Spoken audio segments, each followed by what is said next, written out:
Guys, welcome back to my YouTube channel, and in this video I want to talk about 3D printing. So I actually got into 3D printing about 2 years ago when one of my mentors got me a 3D printer, and ever since then I've been so addicted to the whole process of 3D printing. Now, the fact that you can actually think of an idea in your head and then within few hours turn that idea into a physical object that you can actually touch and hold. It's a very beautiful experience for me, and I feel like it's something that everybody should experience, right? So in this video, I want to take you guys through the process of 3D printing, from the very first step of creating the model to slicing and to getting your actual final projects using a 3D printer, right? Final objects rather, using a 3D printer. And hopefully I get to inspire somebody to go into 3D printing, right? And but before we dive into 3D printing, let's talk about what 3D printing is all about, right? So there are two types of manufacturing, or should I say manufacturing can be categorized into two categories, right? The first one is called a subtractive manufacturing process, subtractive manufacturing. So as name implies, what you are doing is you have a piece of block. It could be a metal, it could be a plastic, it could be a wood, and you're trying to subtract parts of that block until you get the shape that you want, right? So it's like carving a existing rock into the shape of a human, right? So you're subtracting parts of the material to get a new shape entirely. And this is a very common process done in most manufacturing plants, right, where you have some machines that carve and drills a metallic block into a new shape entirely. The other category is what we call additive manufacturing, and this is a process where you are trying to create a new object, right, layer by layer. So usually what happens is that you have a material that is being melted into a new object, right? And then the object is created layer by layer, creating that new shape that you want to create. So for instance, in 3D printing, the way it works is that you actually have what we call a filament, right? So I have this filament. This is a black filament. You can see it looks like a thread. It looks like a thread, right? So this goes into the 3D printer, and then this is melted down, and then when it gets to the hot end of the 3D printer, it comes out, and then the nozzle or the hot end moves to different position on the bed to form a layer of that object, and this is repeated layer by layer until the desired object or the desired shape is finally constructed. Now there are several colors of filaments. You can get the gray color. I have this white color here also, right? As for 3D printers, there are several types. There are several types. They are actually very expensive one, and there are some budget friendly one. Now the one I have behind me is called the Creality and 3V2, and this is the same printer that I've been using for the past 2 years. Not this specific one though, but this same brand and this same model. I also once had the opportunity to use a more expensive brand, which is the Ultimaker printer, right? And sincerely, using the Ultimaker printer and using this printer, considering the price difference, because that is actually very, very expensive, right? So this cost about 300 to 400,000 naira, depending on where you buy from and how you ship it into the country, right? And then I think the Ultimaker printer I use is about 3 times that price, right? And sincerely, comparing the quality of the final prints, there's really no much difference. As a matter of fact, probably if I spent more time with the Ultimaker, I could have tuned it to have a better print. But with the little time I spent with the Ultimaker printer, I didn't even get a print that was as good as the print I've gotten with this particular printer, right? So my point is, for a start, this is actually a very great printer. It's budget friendly and it's actually also beginner friendly. Of course, you have to do some assembling and some processes, right, before you can actually get your first print. But overall, it's a very great printer and it's good for the price, right? So yeah, so there are 3 steps to actually turn your idea into a physical object using a 3D printer. Now, the first step is getting a 3D model of what it is that you want to print. Getting a 3D model of what it is that you want to print, right? And there are 3 different ways to go about this. Now, the first method is for you to just simply go online and search if you can download, you can search online and see if you can get the model to download. So let's say for instance, you want to 3D print a key holder, right, for your keys. You can easily go on Google and just type 3D models of key holders, and hopefully you find one that you like. But if you can't find one that you like, you can't find the model of what it is that you want to print, then the other option for you is to model or create a model yourself using a 3D model software, which I will get into shortly in step 2 of the entire 3D printing process, right? So there are several options of software you can use. You can use Fusion 360, you can use Blender, and you have what is this one, SolidWorks, right? Yeah, you can use any of those software, but personally I prefer 3D modeling with Fusion 360. For me, it's actually a great software, and it works fine for beginners also, right? So that's option 2, right? You can design the model from scratch yourself. Now the last option on how you can get your model is to do a 3D scan of the object. So let's say you want to 3D print or create a clone of an existing object. So for instance, I have this mouse here, right? And I want to create an exact 3D model that looks like this mouse. What I can do is to get a 3D scanner. There's some special cameras that are called 3D scanners, right? You can just scan this mouse, and at the end of the day, you get a 3D model of this mouse scanned into your PC, right? You can even scan you can even have a 3D model of yourself. You can actually 3D scan yourself, right? And I think there are some phones that actually have cameras that can perform 3D scanning. I've never tried that before, right? But I'm 100% sure there are special cameras that do 3D scanning. So those are the 3 options for you to get your 3D model.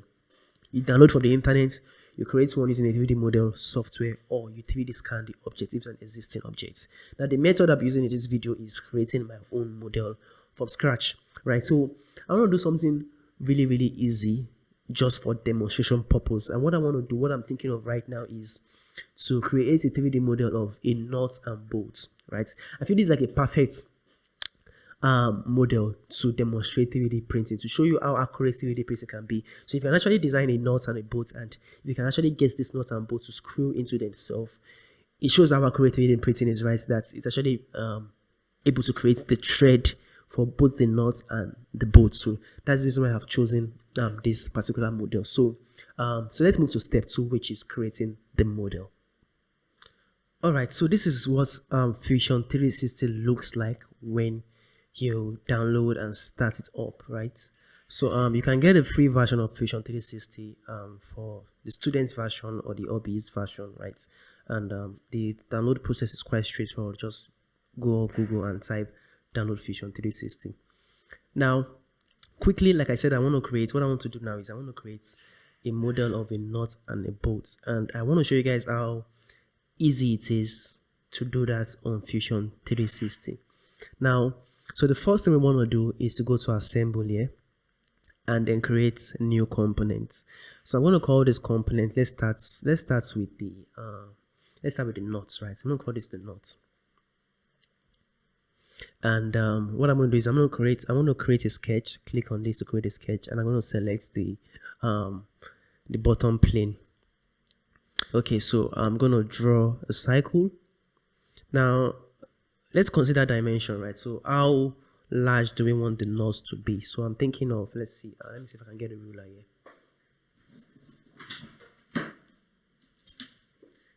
So I'm thinking of a diameter of that wants to be a big one. Anyways, we always scale this down and up anyways.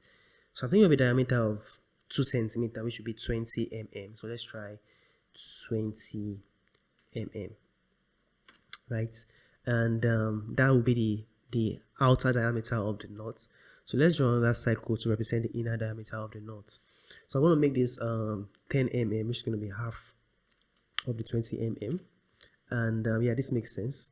Okay, so now we can extrude this. So I can extrude by just pressing E on my keyboard and then click on this, and then I can extrude this upward. So let's give it a height of, let's say a height of I think a height of 1 centimeter. That would be 10, would make sense. 10 mm would make sense. Okay, so this is going to be our nut. Just to make it more interesting, I want to give it a very nice shape. But before we get to that, let me make the bolt, right? So the next thing is to create the bolts, right? So I'm going to go back to assemble here. I'm going to create a new component. I'm going to call this the bolts. Now I'm going to ensure that the bolt is in the main. Track this here, and you will notice that the sketch for the nuts has already faded, and now the focus is on the bolts, right? So let's draw a bolt. So the first thing I want to do is I want to use the same inner diameter here to form the diameter of the rod of the bolt, right? So what I'm going to do is I'm just going to click on project. I'm going to press P for project, and I'm going to project this here. And so I'm going to click on this to project, and click OK. So we have this projection of this plane here, right? Now I'm going to click on extrude, or press E to extrude, right? And I'm going to extrude this upward to form the rod of the bolt. So let's make this 2.5 centimeter tall. That will be 25 mm, and I'll click on enter, right? And yeah, so I would for now just ignore the upper part of the boat. So let's just add that, right? So let's draw another cycle on the top of this here, and let's just draw a cycle from the center here like this. And then we can extrude this upward to form like, let's extrude it upward, right, including this inner part here. So let's just make this 20 mm, which is 2 centimeter tall, and that's too much. Let's make it 1 m, 10, yeah, that's fine, 10 m, right? So now we have our bolts and nuts, right? So now you can see that we have two separate components here, which is a nut and bolt. So what I'm going to do now is I'm going to move this one upward to have a better view, right? So I'm going to click on move, and I'm going to move this upward a little bit. Good. All right, so now we have the model for the bolts and the nuts. So the next thing we want to do is to create the thread. That's a thread inside this nut and the thread around this rod of the bolt that allows it to, like, screw into each other. So this is actually very simple on Fusion 360. What you want to do is to simply press S on your keyboard, which is give you the search, which is like the search menu. Then you search for something called thread. Okay, then ensure you select model here, right? So the difference between if you don't have this selected, it doesn't actually model the thread for you. It just kind of give you a kind of view of how the thread is going to look like, right? So let's ensure you have it to be model. Ensure you have model selected, right? Then now you can click here, which is inner cycle, then click on OK. We're going to do the same thing for this part also, right? So search again, then thread, then click here, then ensure you click on model. And now you have your nuts and bolts, as simple as that. But before I go ahead to print this, actually I want to add some few design to this to make this look much more interesting. So I'm going to use something called the fillets, which is up here, right?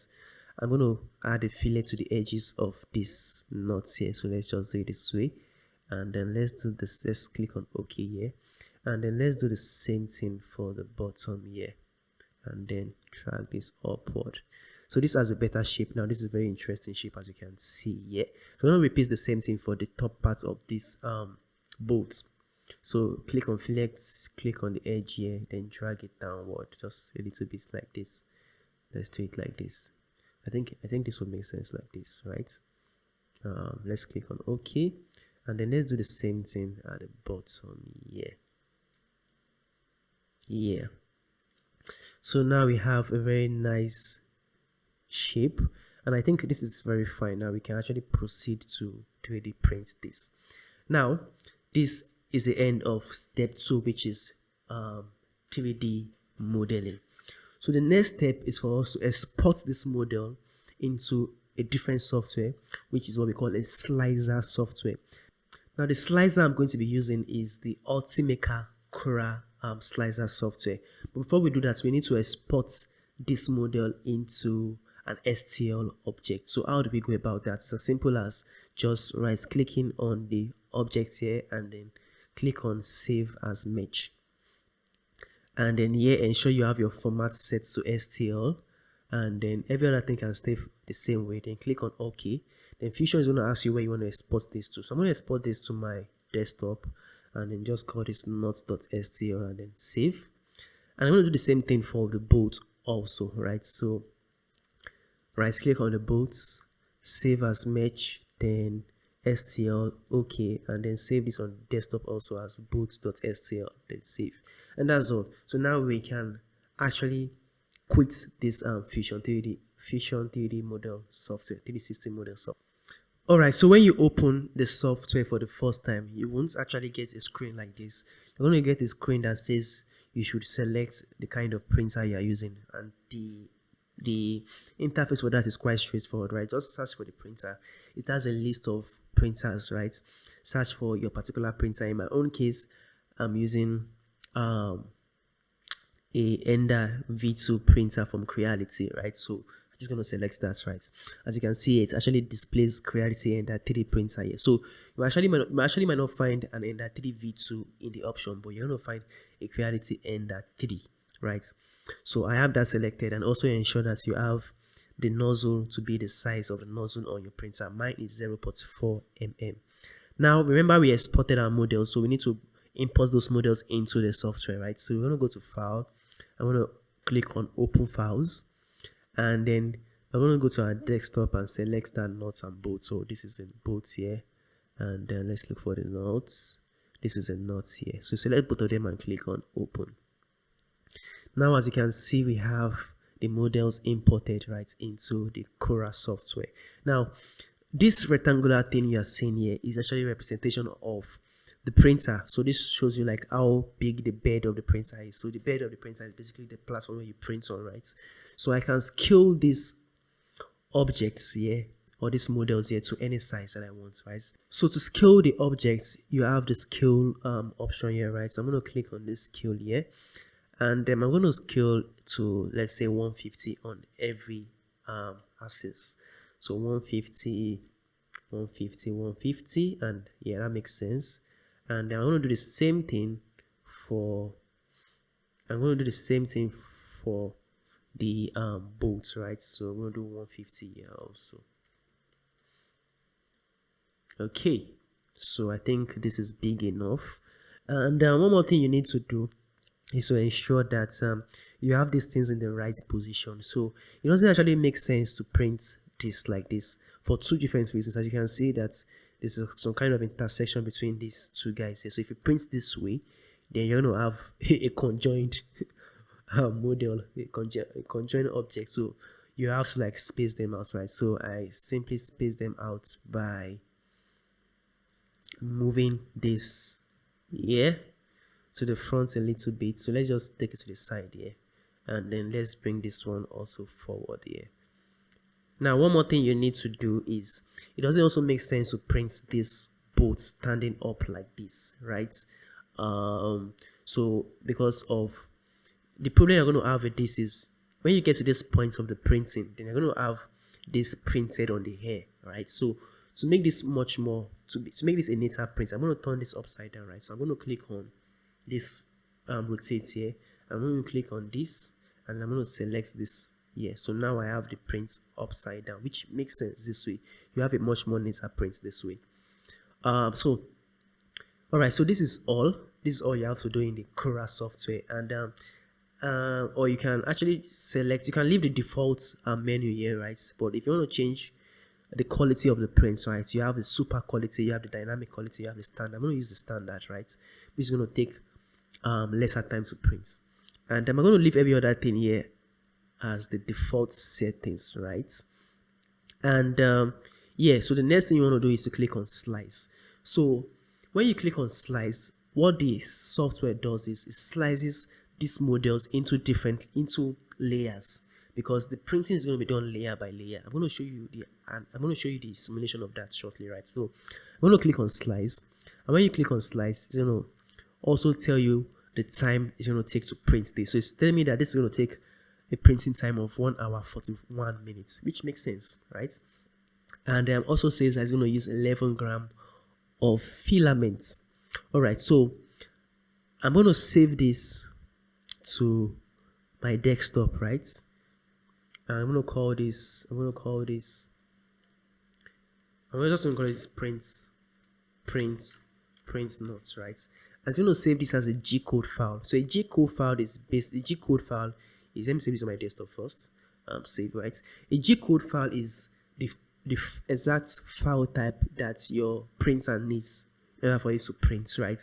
And then basically it's just a bunch of numbers that tells the printer where to move the nozzle on the hot end to on the bed in each process or each stage of the printing, right? So before I dive into my 3D printer and then I show you how to load this G code into the printer, I'm going to do a simulation here just for you to have an idea of how the printer actually works. So if you click on preview here, you can actually simulate how the printer is going to go about the printing of these objects, right? So you can drag this down to show you how this is printed layer by layer. So the first layer, as you can see, let me zoom this in.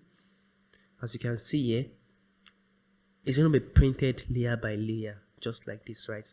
And then you can play with this to see how the printer actually goes. Nozzle, you can see how the nozzle of the printer is moving to print each layers, right? As you can see here. So it's actually a very interesting simulation. You can see the movements of the nozzle. I don't know if you can see that clearly. Let me remove this so you can see the nozzle right here moving in that particular layer, right? You can bring this down to see how the movements of the nozzle is going to be in this particular area. So that's how the simulation goes on the software. So this is another interesting feature of the software. But right now, we want to take this model into the 3D printer and actually print it, and that's the interesting part of this entire process. So how are you going to do it? But you need to save that G-code file into an SD card. Alright, so I have the SD card inserted into my system, right? So the next thing I want to do is to go to my file explorer on my system here, and I'm just going to go to desktop and then look for that G-code file we just created. So I call this print note. This is I'm going to copy this, and I'm going to move this into the SD card that I just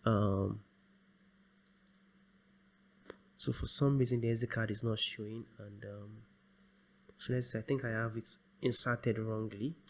So let's do that again. Alright, so the SD card should show on my system now. Okay, good.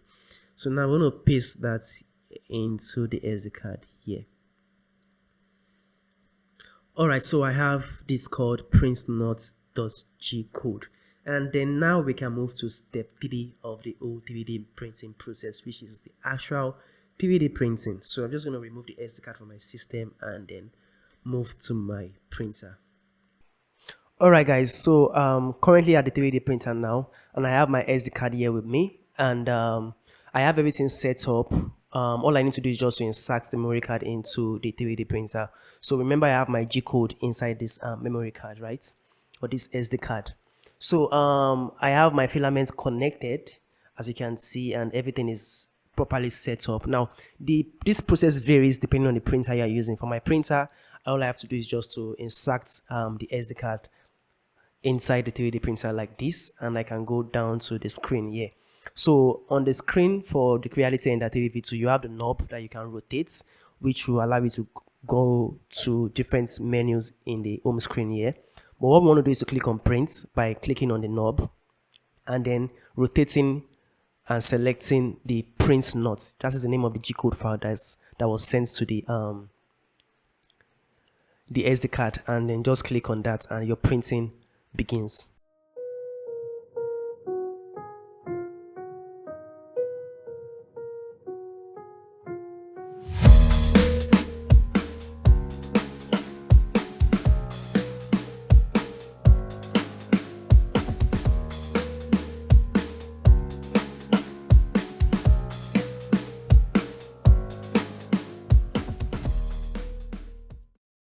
Alright guys, I'm actually done with the prints, and now this is the moment of truth. Let's see if this is going to actually work, right? So let's see. Alright, so it's worked, It's not going all the way in though, but at least it works. And I guess if I force it in, it's going to work, but I don't want to do that. So yeah, that brings us to the end of this video. And so basically that's a summary of how the entire process goes from the idea to the actual project. Now please, if you've not subscribed yet, please subscribe, turn on post notification, and then please share this video with your friends and people who might be interested in contents like this. Thank you very much, and I'll see you guys in the next video.